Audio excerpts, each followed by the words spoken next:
అన్నదాత కోసం వైఎస్ఆర్సీపీ పోరుబాట కార్యక్రమం విజయవంతం కావడంపై ఎక్స్ వేదికగా వైఎస్ఆర్సీపీ అధినేత వైఎస్ జగన్ హర్షం వ్యక్తం చేశారు. దగా పాలనపై రైతన్నల తొలి పోరాటం విజయవంతమైందన్నారు. చంద్రబాబు చేస్తున్న మోసాలను నిలదీస్తూ అన్యాయాల్ని ప్రశ్నిస్తూ రాష్ట్ర వ్యాప్తంగా రైతన్నలు రోడ్డెక్కారన్నారు. రైతులకు తోడుగా నిలిచిన వైఎస్ఆర్సీపీ కార్యకర్తలు నాయకులందరికీ అభినందనలు తెలిపారు. దగా పాలనపై రైతన్నల తొలి పోరాటం విజయవంతమైంది.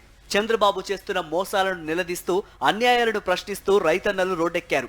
రైతులకు తోడుగా నిలిచిన వైఎస్ఆర్సీపీ కార్యకర్తలు నాయకులకు అందరికీ అభినందనలు తెలిపారు వైఎస్ జగన్.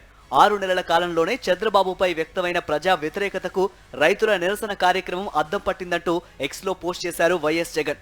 దీన్ని అడ్డుకోవడానికి చంద్రబాబు పోలీసులను ఉపయోగించుకొని పార్టీ నాయకులపైన రైతులపైన హౌస్ అరెస్టులకు బెదిరింపులకు దిగినా ఎక్కడా వెనకడుగు వేయకుండా తమ డిమాండ్లు వినిపించడం హర్షణీయమన్నారు. ప్రజలకు చంద్రబాబు ఇస్తానన్న సూపర్ 6 ను గుర్తు చేస్తూ ఏటా పెట్టుబడి సహాయం కింద 20,000 ఎందుకు ఇవ్వడం లేదని రైతన్నలు ప్రశ్నించడం తప్ప అంటూ ఎక్స్లో పోస్ట్ చేశారు.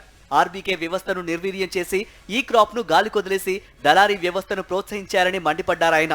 ధాన్యం కొనుగోలను మధ్యవర్తులకు మిల్లర్లకు అప్పగించడం వల్ల ప్రతి బస్తాకు 300 నుంచి 400 రూపాయలు నష్టపోతున్నామని రైతులు నిలదీయడం తప్ప అని ప్రశ్నించారు.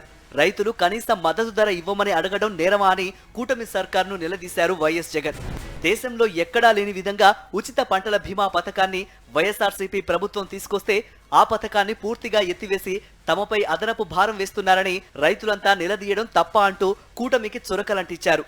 ఈ అంశాలపై కలెక్టర్లకు డిమాండ్ పత్రాలు అందించకూడదా అని ప్రశ్నించారు.